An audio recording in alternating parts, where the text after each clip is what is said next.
Hello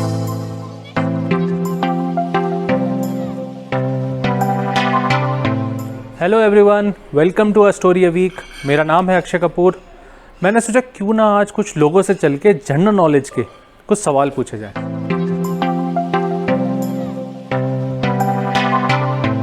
कि भारत के कौन से राज्य में केदारनाथ मंदिर लोकेटेड है? उत्तराखंड। उत्तराखंड। उत्तराखंड। भारत के कौन से राज्य में? यूके। केदारनाथ। उत्तराखंड।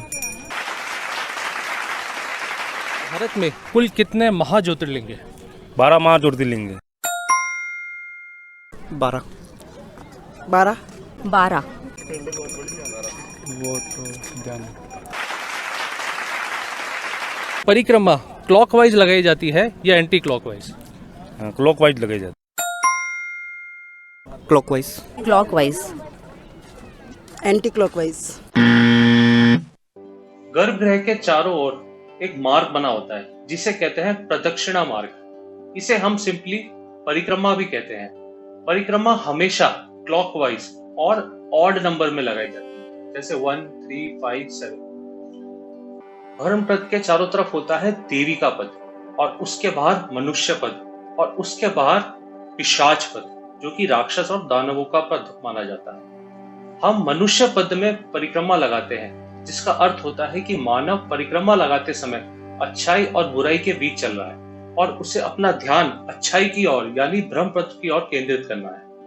कि मंदिर में जहाँ मूर्ति रखी जाती है उस स्थान को क्या कहते हैं? निर्माण। वो परिग्रह नहीं, विग्रह। गर्भगृह। इसमें ब्लू से हाईलाइटेड जगह को हम गर्भगृह कहते हैं, जहाँ भगवान देवी देवता की मूर्ति रखी जाती है। आपको नाम से ही समझ आ रहा होगा, गर्भ यानी भूमि या सेंटर और गृह माने घर। गर्भगृह ज्यादातर एक बिना खिड़की का छोटा सा कमरा होता है। कमरे के सेंटर में मूर्ति रखी जाती है और एक ही दरवाजा होता है जो कि ईस्ट की तरफ होता है। दर्शन इस दरवाजे के बाहर से किए जाते हैं। टेम्पल डिजाइन का फ्लोर प्लान किस यंत्र पे आधारित होता है? No idea.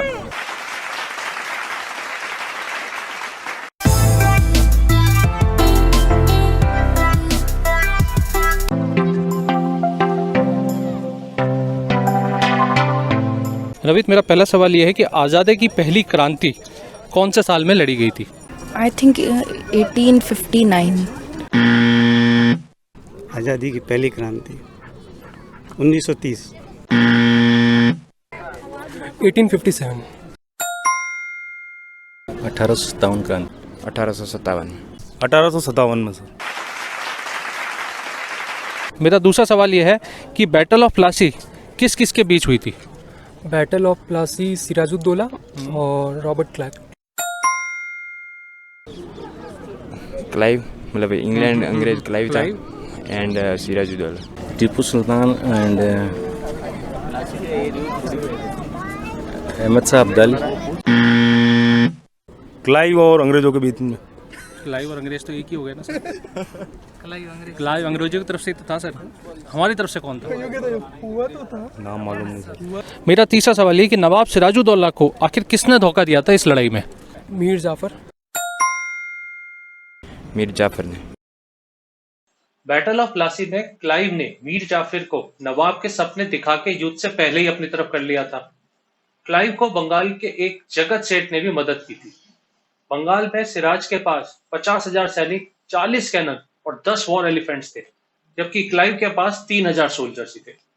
किस्मत से बैटल के दिन भारी बारिश हुई और सिराज के कैनन्स गीले हो गए। सिराज की ये बेवकूफी काफी भारी पड़ी। क्लाइव ने समझदारी से अपने गन पाउडर को बारिश से बचा लिया था। जब युद्ध शुरू हुआ तो सिराज की आधी सेना, जो कि मीर जाफर के अंडर थी, उसने समय आने पर अटैक ही नहीं किया। सिराज की सेना चारों तरफ से घिर गई और कैनन्स और गन्स गीली पड़ी थी। क्लाइव ने सिराज के एलिफेंट्स को निशाना बनाया, जिन्होंने बैटलफील्ड में अपने ही सेना में कोहराम मचा दिया, और सिराज इतनी ज्यादा सेना होते हुए भी ये युद्ध हार गए। चौथा, रॉबर्ट क्लाइव को इतनी फोर्स के साथ कलकत्ता किस इंसिडेंट की वजह से भेजा गया था? Black hole tragedy. Black hole. बचे हुए प्रिजनर्स को फोर्ट विलियम्स के एक सेल जिसका नाम ब्लैक सेल या ब्लैक होल था उसमें डाल दिया गया। ये एक 18 फीट बाय 14 फीट का अंधेरे वाला कमरा था जिसमें एक गेट और 2 छोटी खिड़कियां थी। ये ब्रिटिशर्स की प्रिजन थी जिसमें अब उन्हें खुद प्रिजनर बनाया जा रहा था। ऐसा माना जाता है कि उस रात नवाब के कहने पर हॉलवेल समेत 146 प्रिजनर्स को उस सेल में ठूस दिया गया। इन 146 में ब्रिटिश सैनिक, औरतें और बच्चे भी थे। सुबह तक बंगाल की गर्मी और सफोकेशन की वजह से ब्रिटिशर्स मर गए और केवल 23 लोग अधमरी स्थिति में बचे थे, जिनमें से एक हॉलवेल भी बचे थे। ये एक हॉरेंडस, इनह्यूमन और एट्रोशियस इंसिडेंट था। सुबह हॉलवेल और उनके 2 साथियों को नवाब ने बुलाया और उन्हें और सजा दी। इस इंसिडेंट को ब्रिटिशर्स ने ब्लैक होल इंसिडेंट का नाम दिया था। इस इंसिडेंट को ब्रिटेन में इतना उठाया गया और इतनी इमोशनल अपील की गई कि ब्रिटिश सरकार ने कंपनी के जनरल क्लाइव को मनी, ट्रूप्स और वेपन दे दिए नवाब से रिवेंज के लिए। और अब मेरा आखिरी सवाल, क्या ब्लैक होल इंसिडेंट रियल था या फेक था? ब्लैक होल इंसिडेंट रियल था। ब्लैक होल इंसिडेंट रियल है या फेक है? रियल है। ऑफ कैलकाटा एक झूठा फेक नैरेटिव था।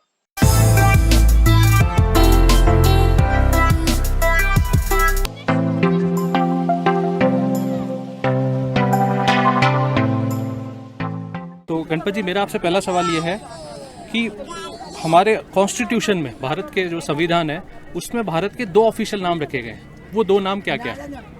ऑफिशियल तो इंडिया, एक इंडिया और दूसरा? और दूसरा भारत ही के। भारत और इंडिया। इंडिया और भारत। एक तो भारतीय बिल्कुल सही, एक तो भारत और दूसरा? और दूसरा हिंदुस्तान। नहीं,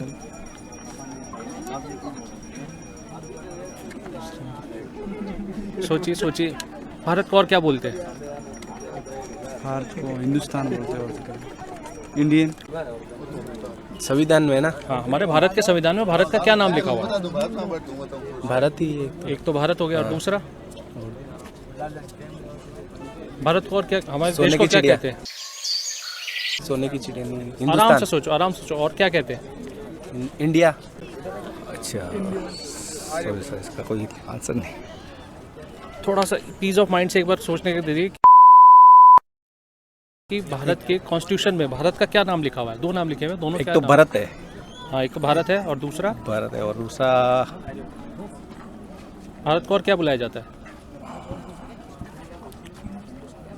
इंडिया सर। इंडिया। अच्छा, इंडिया। हाँ, नहीं। कौरव और पांडव क्या सूर्यवंशी थे या चंद्रवंशी थे? चंद्रवंशी। चंद्रवंशी। चंद्रवंशी थे। चंद्रवंशी। कौरव और पांडव सूर्यवंशी। सूर्यवंशी।